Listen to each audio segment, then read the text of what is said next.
This week in gaming, Nintendo has detailed the Switch's online multiplayer. Sonic Mania has a release date of August 15th. It's a good week to be a Sega fan, especially if you're into JSR and making crazy money. A fantastic Star Trek VR game has been released, and we're back on the air. This is 1RBC Gaming Weekly. In case you're wondering why we vanished for a few weeks, we're still working hard on producing our next show, Other Games Can Learn From. It's an exploration of what design elements make certain games tick, and what other games stand to learn from them. It's coming out this summer. First off, if you've been on the fence waiting for Nintendo to explain just how much getting online with the Switch is going to cost you, wonder no more. This week they explained some of the details of the service. First off, it's going to be free until 2018. Think of it as an extended beta period. Second, when they do start charging folks to go online, their prices will be pretty reasonable. Around $4 a month, $8 for a season, or $20 for the whole year. Speaking as somebody who has generally been opposed to paying for multiplayer on consoles, this strikes me as not bad. A $20 per year subscription fee is about $1.67 per month. You can make that money selling snail shells to hermit crabs in the winter. In addition, Nintendo will also offer voice chat and online lobbies through a mobile app. Why they're not building these features right into the consoles leaves me a little bewildered, but frankly not entirely perturbed. Think of it this way. You can play Splatoon with the sweet, sweet sounds of squid-themed skate punk slipping through your speakers, or you can use your smartphone as a conduit for squeakers. Your choice, folks. What do you think of Nintendo's online service? Are you willing to buy a Switch now, or would you rather wait to see the device's online multiplayer functionality in action first? Hit us up on Twitter at OneRuleBeCool and let us know.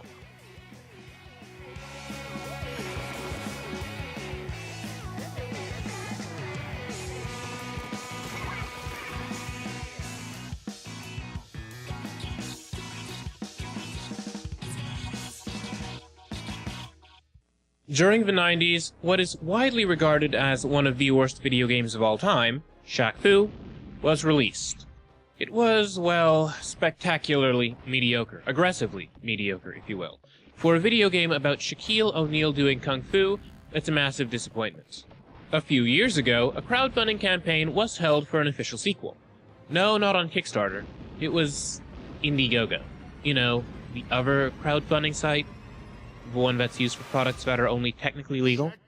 Anyway, this week it was announced that anybody who purchased the game NBA Playgrounds on the Nintendo Switch would be getting Shaq-Fu: A Legend Reborn for free. Why? Well, the NBA Jam-style arcade Playgrounds doesn't have online multiplayer on Switch. Whoops. To make it up to players, they get free Shaq-Fu, which is technically better than nothing. Speaking seriously though, I do hope that the new game turns out well. For everybody's sake. Especially Shaq.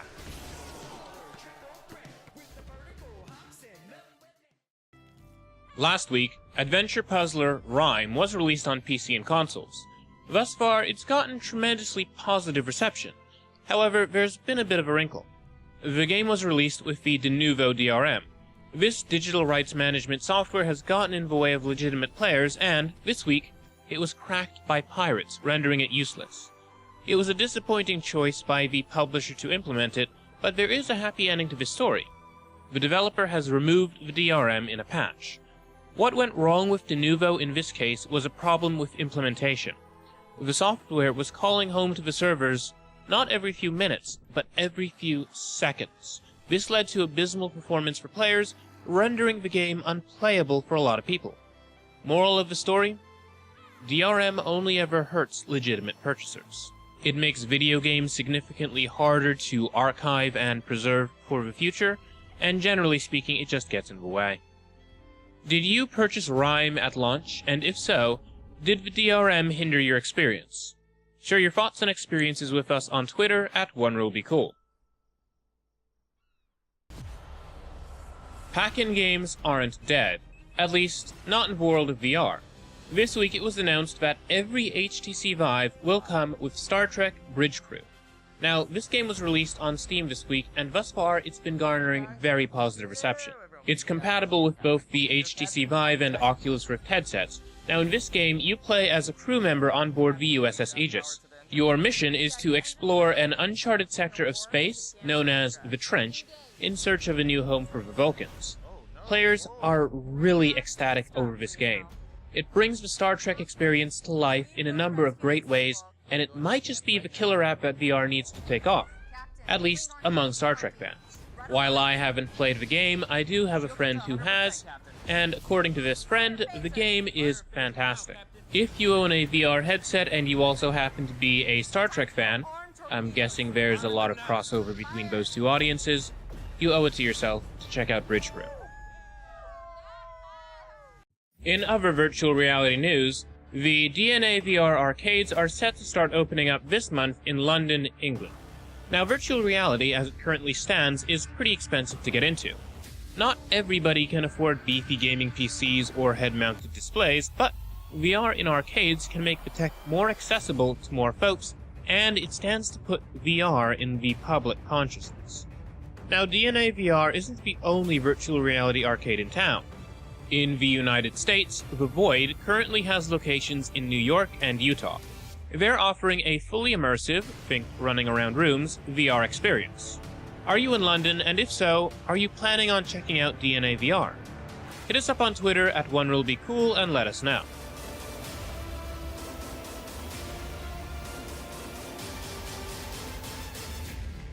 This week, Valve offered up more details on their Greenlight replacement, currently being called Steam Direct.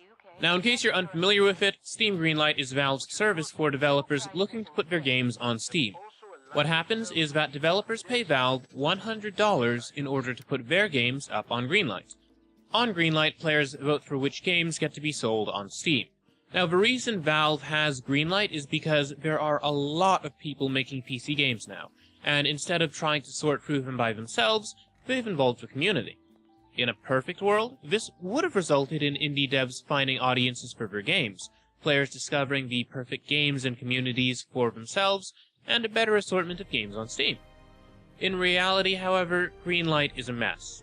There's a massive backlog of games awaiting community judgment, there have been scandals over cheating and bribery, a sickening amount of trash has gotten through the system, and developers are gaming Greenlight in order to make a few quick bucks at the expense of players. Valve has thus decided to get rid of Greenlight and replace it with the yet-to-be-seen Steam Direct, which was supposed to be implemented sometime over the springtime. We're running out of spring, folks. According to Valve's blog post regarding the service, they'll be detailing the end of Greenlight and when we can actually expect to see Steam Direct implemented in their next post. One important detail regarding Steam Direct is that developers will now be paying $100 per game instead of paying $100 once to get on Valve's service. Around the time that Valve announced Direct, they threw out some crazy highball numbers for the cost of using it. $5,000 was the high end, so perhaps the ultimate cost of $100 per game wouldn't sound so bad. Whatever the case, I'm looking forward to seeing how Valve solves the problem of shovelware. There's a lot of garbage floating around Greenlight and the storefront in general. $100 per game may take some of the trash off of Steam from some of the tinier asset flippers, but this isn't enough to stop people who make trading card mills. Valve, however, is on the case, and will essentially require games to be verifiably games before they qualify for trading card drops. Valve has also announced that changes are coming to the curator system. Suppose you follow a curator on Steam who makes YouTube videos. It'll be easier for a curator trying to share a game to show off video of said game. Additionally, curators will be able to create lists of games based on a certain category, such as games with animal protagonists and garbage that's never leaving early access. Probably the most interesting line of Valve's blog post, however, is this. Another big request came from both curators and developers who want an easier way to help curators get pre-release access to upcoming games. It's often hard for curators to get the attention of developers who build the specific kinds of games that a curator covers, and it can be similarly hard for a smaller developer to find the curators who would be interested. So we're building a system that will make that a painless process for everyone involved, which means that you should see more useful curations coming out of the curators who like to explore newer titles. So does that mean that Valve will be directly connecting curators and developers?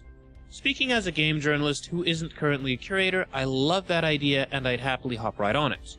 I'm personally very fond of a wide assortment of games. Do you have a quirky city-building puzzle game? I'm gonna want to check it out. Did you build a historical fiction adventure that's about life on a sailboat? I'll play it. The thing is, as a game journalist, my inbox is clogged with games. Good ones, but not necessarily games that I'd be into. If Valve can apply their algorithms to help me find good games that I care about, and to help me, in turn, to help those games find an audience, I'm all for it. Once Steam Direct is finally out, I'll have to make some little amendments to my book, Playing the Press, which explains to developers how to reach game journalists. You're not familiar with Playing the Press? Well, I suppose now is a good time for a commercial break, brought to you by yours truly. There are more tools to make games, and games being released, than ever before. How do you get your game noticed by sites, streamers, and other outlets? Playing the Press is your guide to standing up and standing out. 90% of dentists surveyed recommend your toothpaste. 100% of game devs surveyed recommend Playing the Press. Don't just take my word for it. Here's what the developers have to say. Since I'm very new to the industry, it's a good primer for just getting a basic understanding of how to contact the press, how to speak to them. Any advice from the book that you would definitely want to pass on to other devs? No, not necessarily. Just read the book. Yeah, pretty much. Yeah, it's pretty straightforward. It gets right to the point. Get it on Amazon and itch.io today.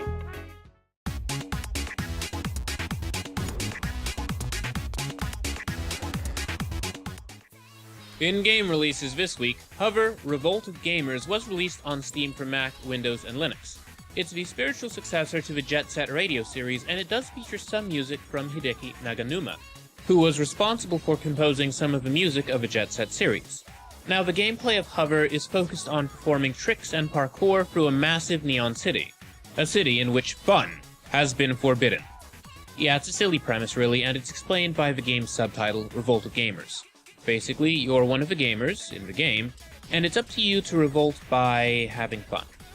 Not the most believable dystopia, in my opinion, but I'm going to take a wild guess that the developers weren't looking to produce the next 1984. The game features both single and multiplayer modes, and by using an in-game level editor, you can create challenges for other players. Thus far, the reception to Hover has been very positive. Fans of the Jet Set series view the game as an improvement on its source material, although it seems that everybody hates the subtitle, Revolt of Gamers. It sounds sorta gross, honestly. The game, however, is pretty well loved thus far by both players and the press.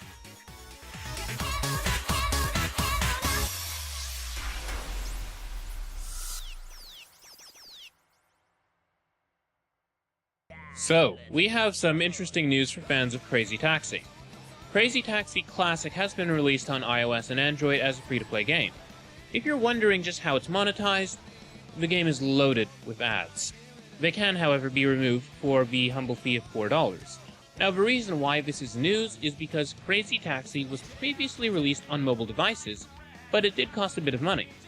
If you previously purchased the paid version of the game, you've already been granted access to the ad-free version.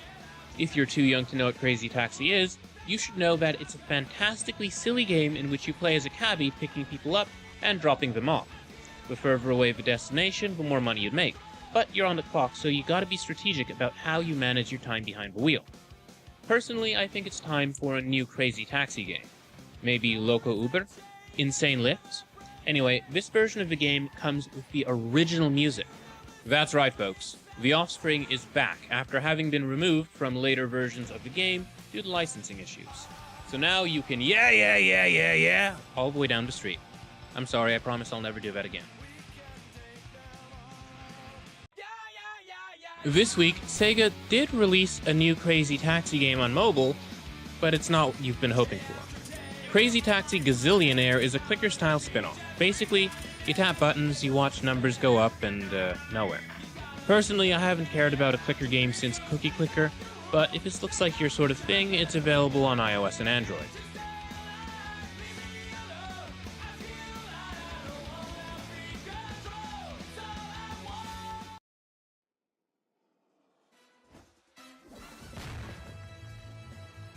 If you're looking for a chaotic, fun, multiplayer game, might I suggest Speedrunners? This game was released on the Xbox One this week, so check it out if that's your platform of choice. Now, the game's premise is pretty straightforward. Everybody runs through an obstacle course, and whoever is left behind gets eliminated from the game. Thing is, the course is littered with absurd power-ups. Does using a grappling hook to pull yourself forward or toss the competition back sound like cheating? Well, that's just the sort of thing that happens in Speedrunners. It's best enjoyed locally in the company of friends. The game is also available on Steam for PC and is in the middle of a free weekend, so you can try it out if you're on the fence. Finally, we leave you with a trailer for Io, a Rain Tale.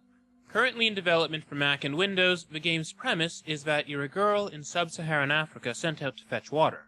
After a sandstorm, however, Io gets lost in a dangerous new land. It looks sorta surreal, and I've gotta say, the platforming seems solid. Also, I appreciate that the developers are using the game as a vehicle to bring attention to the sub-Saharan water crisis. Hopefully the game turns out well when it's released later this year.